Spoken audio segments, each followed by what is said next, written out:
তার মানে কি মুক্তিযোদ্ধার সন্তান নাতিপুতিরা কেউ মেধাবী না, যত রাজাকারের বাচ্চারা নাতিপুতি হলো মেধাবী, তাই না? আপনজন হারাবার বেদনা যে কত কষ্টে তা আমার থেকে আর কে বেশি জানে।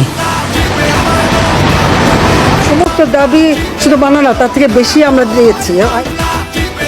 স্বজন হারা বেদনা নিয়ে আমি বেঁচে আছি। আগুন দাও দাও করে জ্বলছে, তখন আমি হেলিকপ্টারে করে পানি দিলাম।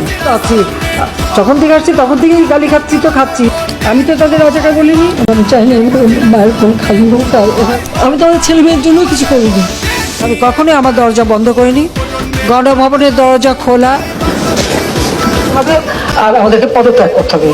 আমার প্রশ্ন, জাতির কাছে প্রশ্ন, কি অপরাধ আমাদের? পালিয়ে গেছে শেখ হাসিনা, নাই শেখ হাসিনা চলে গেছে, শেখ হাসিনা পালায় না। পদত্যাগ করেছেন শেখ হাসিনা, গিয়েছেন ভারতে।